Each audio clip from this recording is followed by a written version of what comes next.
Hi, Debbie Reed, here to do my Understanding Community project. I work for Burlington District USD 244 in Burlington, Kansas. We're home of the Wildcats.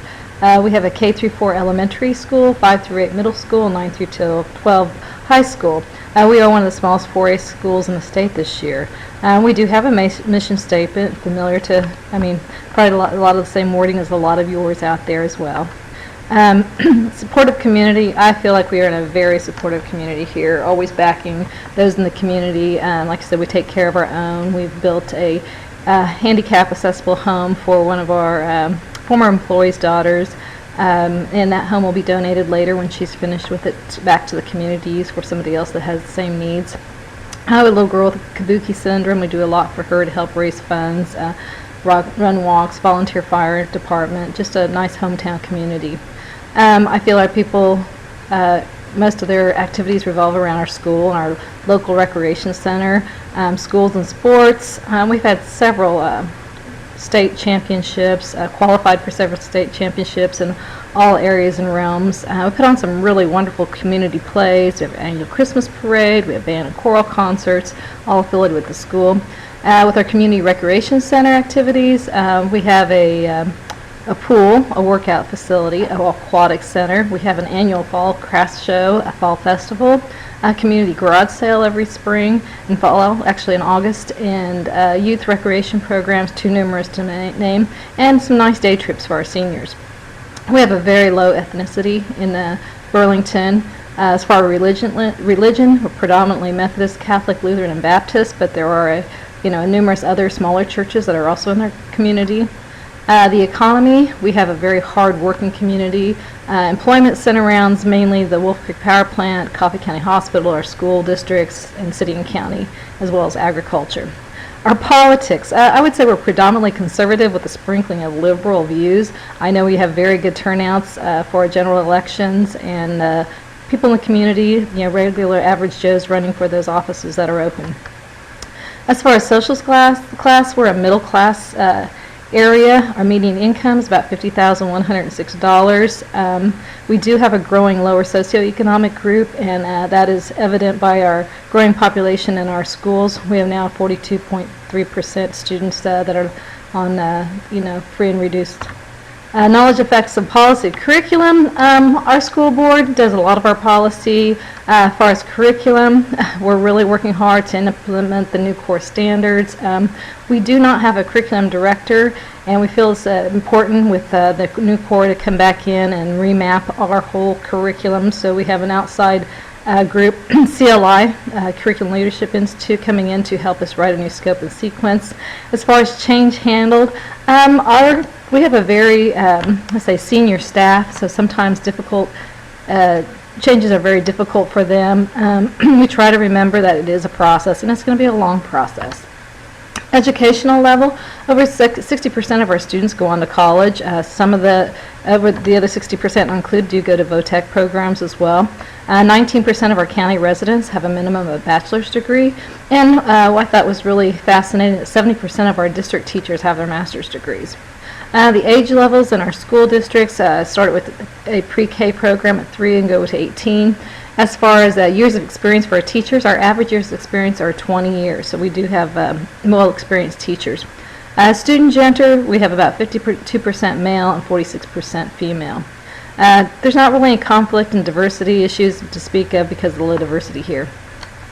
Main occupations, Wolf Creek Power Plant, I'll go into more detail with it in just a little bit, but it's our largest employer with the hospital, the schools, like once again our county and city employees and agriculture.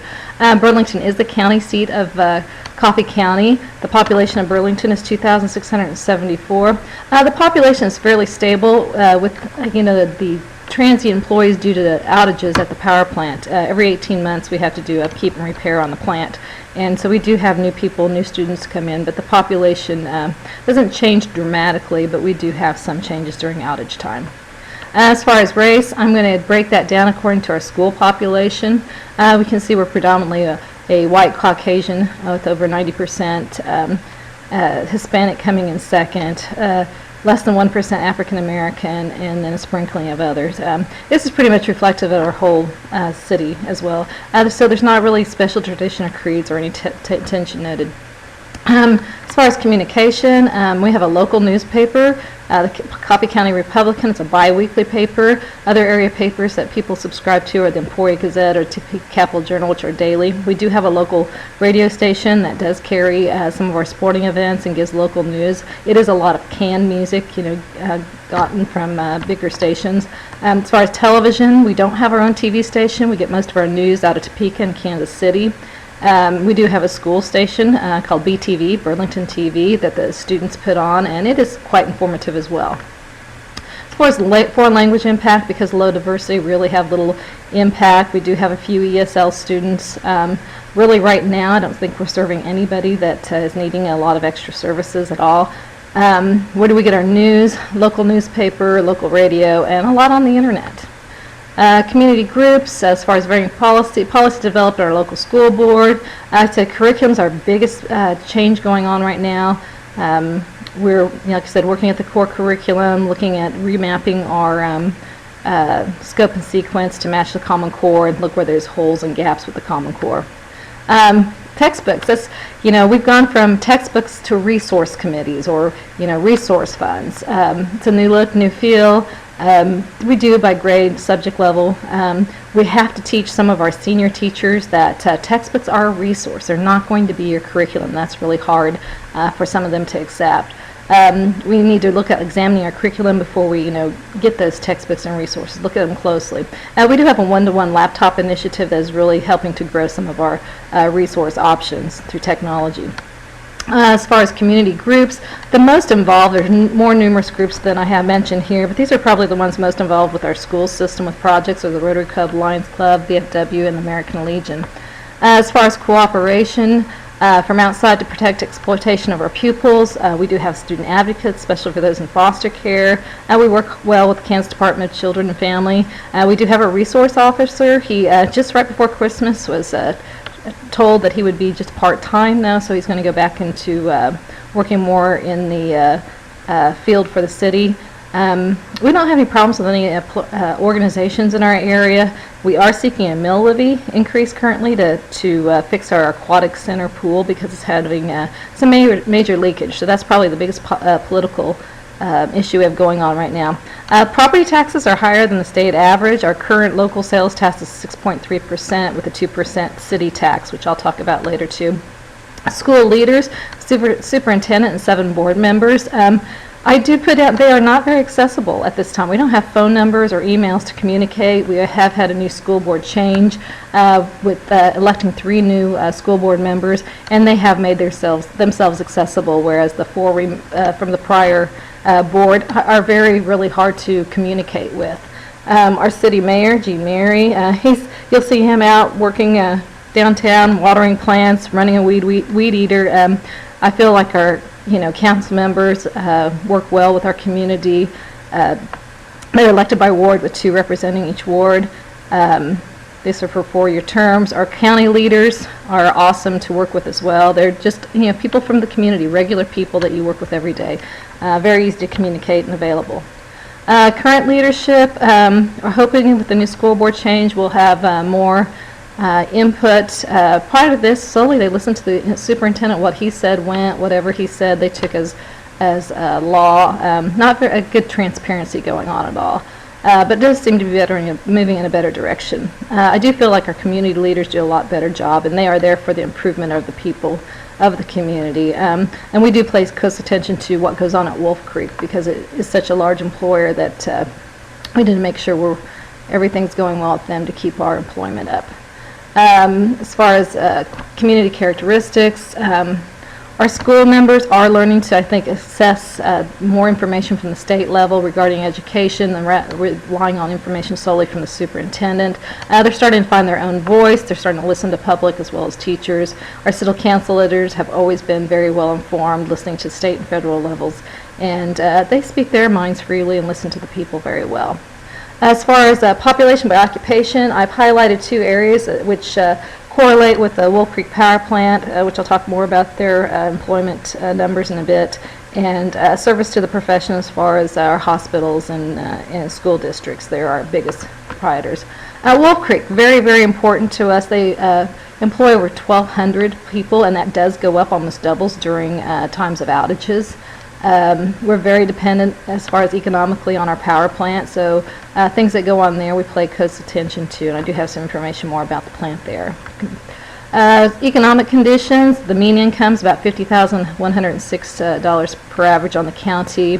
Unemployment rate hovers around 6.5%. It's predominantly a rural community with some commercial land as well. Property tax in Coffee County is $1,085 per year. That's based on a median value of a home of $98,500. And our current local sales tax is, well, I should say state sales tax is 6.3%, 2% local sales tax. Politics and education. The most pressing issue right now is that ongoing back and forth with Common Core. You know, it was coming, it was going, now it's here. And now there's rumors that Governor Brambach may look into the issue once more. Big decision just made with us going to the seat writing our test, which is through the University of Kansas rather than Smart Balance. So we're going to see if that's a smart decision later on. As far as political structure, state funding, the Kansas follows that foundation formula with the varying funds depending on your enrollment, population needs, so forth, and you know that's under a big hot topic right now on the state level. Hopefully we'll hear something on that here in January, the ruling from the Supreme Court.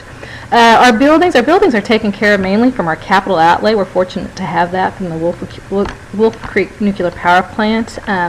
We have a balance of $3,787,000 in that, and we work out the interest to maintain our buildings and grounds. Taxes, like I said, total tax 8.3%, and 2% of that is our Burlington sales tax. Burlington's is higher sales tax, more than, you know, it's higher than 74.9% of the Kansas other cities and counties.